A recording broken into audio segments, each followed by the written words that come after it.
ಶ್ರೀಗುರುಭ್ಯೋ ನಮಃ. ನಮೋಸ್ತು ಸರ್ಪೇಭ್ಯೋ ಏಕೆ ಚ ಪೃಥ್ವೀಮನೋ ಯೇ ಅಂತರಿಕ್ಷೇ ಯೇ ದಿವಿತೇಭ್ಯ ಸರ್ಪೇಭ್ಯೋ ನಮಃ. ಶ್ರೀಗುರುಭ್ಯೋ ನಮಃ. ಸಂಕರ್ಷಣಾಯ ನಮಃ. ಅಷ್ಟಕುಲ ನಾಗಾಯ ನಮಃ.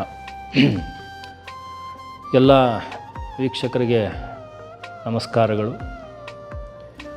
ಸಾಮಾನ್ಯವಾಗಿ ರೋಗ ಬಾಧೆಗಳಲ್ಲಿ ಒಂದು ಬಾಧೆಯಾಗಿರ್ತಕ್ಕಂತಹ ಹರ್ಪೀಸ್ ಅಥವಾ ಸರ್ಪಸುತ್ತು ಅಥವಾ ಸರ್ಪಹುಣ್ಣು ಅಂತಕ್ಕಂಥ ಒಂದು ವಿಧಾನ ಇದೆ.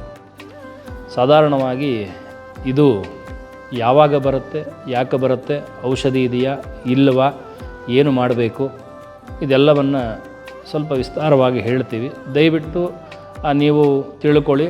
ನಿಮಗೆ ಯಾರಿಗಾದರೂ ಇದರ ಮಾಹಿತಿ ಬೇಕು ಅಂದರೆ ದಯಮಾಡಿ ಅವ್ರಿಗೂ ಅದನ್ನು ತಿಳಿಸಿ. ನಮ್ಮಲ್ಲಿ ಯಾವುದೇ ರೋಗಾದಿಗಳಿಗೆ ಭಯ ಪಡುವ ಅವಶ್ಯಕತೆ ಇಲ್ಲ.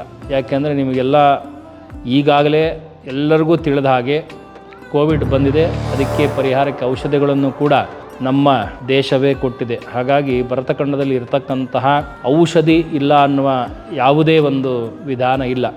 ಆದರೆ ಪ್ರಧಾನವಾಗಿ ಇತ್ತೀಚೆಗೆ ಸ್ವಲ್ಪ ಕಾಣಿಸ್ತಾ ಇರತಕ್ಕಂಥ, ಮುಂಚೆಯಿಂದನೂ ಕಾಣಿಸ್ತಾ ಇತ್ತು, ಅದು ಕೆಲವರಿಗೆ ಗೊತ್ತಾಗ್ತಾ ಇರಲಿಲ್ಲ.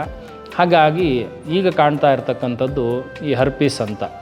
ಕೆಲವರಿಗೆ ಸುಮಾರು ಕಡೆ ಹರ್ಪೀಸ್ ಬರುತ್ತೆ. ಅಂದರೆ ಅವರ ಮೈ ಮೇಲೆ ಮೊದಲು ಒಂದು ಚೂರು ಸಣ್ಣಗೆ ಕೆಂಪಗಾಗುತ್ತೆ, ಆಮೇಲೆ ಅವರು ಕೆರ್ಕೊಳ್ತಾರೆ, ಆಮೇಲೆ ಗುಳ್ಳೆ ಆಗುತ್ತೆ, ಮತ್ತು ಅದು ಕೆರ್ಕೊಳ್ತಾರೆ, ಅದು ಹುಣ್ಣಾಗುತ್ತೆ, ರಣ ಆಗುತ್ತೆ, ಅದು ತುಂಬ ದೊಡ್ಡದಾಗಿಬಿಡುತ್ತೆ. ಇದಕ್ಕೋಸ್ಕರವಾಗಿ ಸರ್ಪದ ಮಂತ್ರ ಹಾಕ್ತಕ್ಕಂತಹ ಪದ್ಧತಿ ಇದೆ. ಹರ್ಪೀಸಿಗೆ ಮಂತ್ರವನ್ನು ನಮ್ಮ ವಜ್ರಕ್ಷೇತ್ರದಲ್ಲಿ ಹಾಕ್ತೀವಿ. ಇಲ್ಲಿ ಕುಬೇರ ನರಸಿಂಹದೇವರು ಅಂತ ನರಸಿಂಹದೇವರಿದೆ.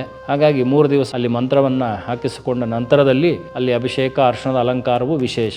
ಅದರ ಜೊತೆಗೆ ಬೆಳ್ಳಿ ನಾಗಪ್ಪ, ಉದ್ದಿನ ಬೇಳೆ, ಹಳದಿ ವಸ್ತ್ರ, ಹಾಲು ಇದಿಷ್ಟನ್ನು ದಾನವನ್ನು ಮಾಡಲೇಬೇಕಾಗುತ್ತೆ. ಇದು 2 ಕಾರಣದಿಂದ ಬರುತ್ತೆ. ಒಂದು, ರಾಹು ಮತ್ತು ಕೇತು, ಕುಜ ಈ 3 ಗ್ರಹಗಳ ಒಂದು ಸಂಚಾರದಿಂದ ಬರುತ್ತೆ. ಕೆಲವರಿಗೆ ರಾಹುದಶೆ ಪ್ರಾರಂಭ ಆದಾಗ ಬರುತ್ತೆ, ಕೆಲವರಿಗೆ ರಾಹುದಶೆ ಮುಕ್ತಾಯ ಆದಾಗ ಬರುತ್ತೆ. ಮೇಲ್ಭಾಗದಲ್ಲಿ ಬರ್ತಕ್ಕಂಥದ್ದು ಊರ್ಧ್ವಮುಖ ಸರ್ಪದೋಷಗಳು ಅಥವಾ ರಾಹು ದೋಷಗಳು ಬಂದಾಗ ಕೆಳಭಾಗದಲ್ಲಿ ಬರ್ತವೆ. ಸಾಮಾನ್ಯ ತೊಡೆ ಸಂಧಿ ಹಿಂದೆ ಬೆನ್ನ ಹಿಂದೆ ಈ ಥರ ಎಲ್ಲ ಬರ್ತಕ್ಕಂಥದ್ದು ಅಧೋಮುಖ ಸರ್ಪದೋಷ ಅಂತ ಇದ್ದಾಗ ಅದರಲ್ಲೂ ಕೂಡ ಈ ಚರ್ಮ ವ್ಯಾಧಿಗಳು ಬರುತ್ತೆ. ಇದಕ್ಕೆ ಒಂದು ಶುದ್ಧವಾಗಿರ್ತಕ್ಕಂತಹ, ಇವತ್ತಿನ ದಿವಸ ಬರೀ ನೆಲದ ಮೇಲೆ ಮಲಗೋದು ಕಷ್ಟ, ಮಲಗೋದ್ರೆ ಒಳ್ಳೆಯದು. ಇಲ್ಲದೇ ಇದ್ದ ಪಕ್ಷದಲ್ಲೂ ಕೂಡ ನೀವೇನು ಹಾಸಿಗೆ ಹೊದ್ದಿಗೆ ಇದೆ ಅದರ ಮೇಲೆ ಶ್ವೇತ ವಸ್ತ್ರ, ಬಿಳಿಯ ಪಂಚೆಯನ್ನು ಅಥವಾ ಬಿಳಿ ವಸ್ತ್ರವನ್ನು ಹಾಕಿಕೊಂಡು ಮಲ್ಕೊಳ್ಬೇಕು. ಮತ್ತು ಧಾರಣೆ ಬಟ್ಟೆ ಅತ್ಯಂತ ಬಿಳಿಯಾಗಿರಬೇಕು. ಬೇರೆ ಪದಾರ್ಥಗಳಿಗಿಂತ ಬಿಳಿಯ ಬಣ್ಣದ ವಸ್ತ್ರಗಳನ್ನು ಧರಿಸಿದರೆ ಅದು ಚುಚ್ಚೋದು ನಿಮಗೆ ಕಡಿಮೆ ಆಗುತ್ತೆ. 3 ಮಂತ್ರಗಳು ಬೆಳಗ್ಗೆ, ಮಧ್ಯಾಹ್ನ, ಸಾಯಂಕಾಲ ಆಗಲಿ, ಅಥವಾ ಬೆಳಗ್ಗೆ ಮಾರನೇ ದಿವಸ 3 ದಿನ, ಸಂಜೆ 3 ದಿವಸ, ಈ ಥರ 3 ಮಂತ್ರಗಳಾಗಲಿ ನಮ್ಮ ಕ್ಷೇತ್ರದಲ್ಲಿ ಬಂದು ಹಾಕಿಸ್ಕೊಂಡು ಹೋದವರಿಗೆ ಸಾಕಷ್ಟು ಜನಕ್ಕೆ ಹರ್ಪೀಸ್ ಪರಿಹಾರ ಆಗಿದೆ. 3 ದಿವಸದಲ್ಲಿ ಅದು ಕಡಿಮೆ ಆಗೇ ಆಗುತ್ತೆ. ಮತ್ತು ಅದಲ್ಲದೆ ಅದಕ್ಕೆ ಇಲ್ಲಿ ಮಂತ್ರಿಸ್ಕೊಡ್ತೀವಿ.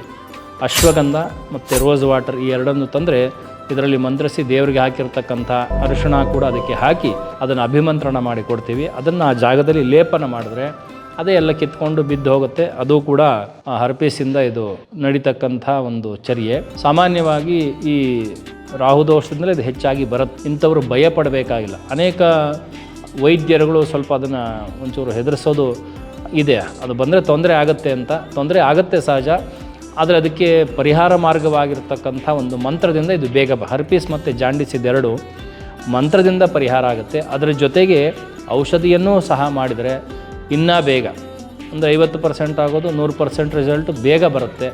ಔಷಧಿಯನ್ನು ಮಾಡಿ, ಪಥ್ಯವನ್ನು ಮಾಡಿ, ಮಂತ್ರವನ್ನು ಹಾಕಿಸ್ಕೊಳ್ಳಿ, ಇದು ಅತ್ಯಂತ ಶೀಘ್ರವಾಗಿ ಗುಣವಾಗುತ್ತೆ. ಇನ್ನೂ ಬೇರೆ ಆಗಿರತಕ್ಕಂಥ ಅನೇಕ ರೋಗಗಳ ಮಾಹಿತಿಗಳನ್ನು ಇದರ ಮುಂದೆ ಕೊಡ್ತಾ ಹೋಗ್ತೀವಿ. ಯಾರಿಗಾದರೂ ಇದರ ಬಗ್ಗೆ ಸಂಶಯಗಳಿದ್ದರೆ ಅಥವಾ ಯಾರಿಗಾದರೂ ಹರ್ಪೀಸ್ ಆಗಿದ್ದರೆ ನಿಮ್ಮ ಕಡೆಯವರಿದ್ದರೆ ಇಲ್ಲಿ ಬಂದು ಮಂತ್ರವನ್ನು ಹಾಕಿಸ್ಕೊಂಡು ಹೋಗಬೇಕಾಗತ್ತೆ. ಅಕಸ್ಮಾತ್ ತುಂಬ ವಯಸ್ಸಾಗಿದೆ, ಬರೋಕ್ಕಾಗಲ್ಲ, ಅವ್ರಿಗೆ ಮನೆಯಲ್ಲೇ ಇರೋದು ಈಗ ಸಾಧ್ಯ ಇಲ್ಲ ಅಂದರೆ ಯಾರಾದರೂ ನೀವು ಅವರ ಕಡೆಯಿಂದ ಬಂದರೆ ಇಲ್ಲಿ ಮಂತ್ರಿಸ್ಕೊಡ್ತೀವಿ, ಅದನ್ನು ತೊಗೊಂಡೋಗಿ ಅವರಿಗೆ ಹಚ್ಬೋದು. 3 ದಿವಸ ಹಚ್ಚಬೇಕಾಗತ್ತೆ. ಮಂತ್ರಕ್ಕೆ ಬರೋಕ್ಕಾಗದೇ ಇದ್ದರೆ, ಮಂತ್ರಕ್ಕೆ ಇಲ್ಲೇ ಬರೋಕ್ಕಾದರೆ ತುಂಬ ಶ್ರೇಷ್ಠ. ಇಲ್ಲೇ ಬಂದು 3 ದಿನ ಮಂತ್ರವನ್ನು ಹಾಕಿಸ್ಕೊಂಡು ಹೋಗ್ಬಿಟ್ರೆ ಅವರಿಗೆಲ್ಲವೂ ಕೂಡ ಪರಿಹಾರ ಆಗುತ್ತೆ. ನರಸಿಂಹದೇವರ ಕ್ಷೇತ್ರ ಬಂದು ಇಲ್ಲೂ ದರ್ಶನ ಮಾಡಿ ದೇವರಿಗೆ ನಮಸ್ಕಾರವನ್ನು ಮಾಡಿ ಕಂಬದಲ್ಲಿ ನಿಂತ್ಕೊಂಡು ಹೋಗಿ ನಮಸ್ಕಾರ ಮಾಡ್ಕೊಂಡು ಹೋದರೂ ಅದು ಪರಿಹಾರ ಆಗುತ್ತೆ. ಅಥವಾ ಯಾರಿಗಾದರೂ ಆಗಿದ್ದರೂ ಇಲ್ಲಿ ತಿಳಿಸಿದ್ರೆ, ಈ ಮಾಹಿತಿಯನ್ನು ತಿಳಿಸಿದ್ರೆ ಒಳ್ಳೆಯದು. ಅವರು ಕೂಡ ಬಂದು ಇಲ್ಲಿ ಮಂತ್ರವನ್ನು ಹಾಕಿಸ್ಕೊಂಡು ಹೋಗಲಿ, ಅಥವಾ ಇಲ್ಲಿ ಮಂತ್ರಿಸ್ಕೊಂಡೋಗಿ ಅವ್ರಿಗೂ ಹಚ್ಚಲಿ. ಆ ರೀತಿಯಾಗಿರ್ತಕ್ಕಂಥ ಪರಿಹಾರವಾಗುತ್ತೆ. ಯಾಕೆಂದರೆ ಇದನ್ನೆಲ್ಲ ಪೋಸ್ಟಲ್ಲಿ ಕಳಿಸೋದು ಸ್ವಲ್ಪ ಅಸಾಧ್ಯ. ಕಳಿಸ್ಬೋದು, ಆದರೂ ನಮಗೆ ಅದು ಕೆಲಸ ಮಾಡುತ್ತೆ ಅನ್ನೋದು ಪೂರ್ತಿ ವಿಶ್ವಾಸ ಇಲ್ಲ.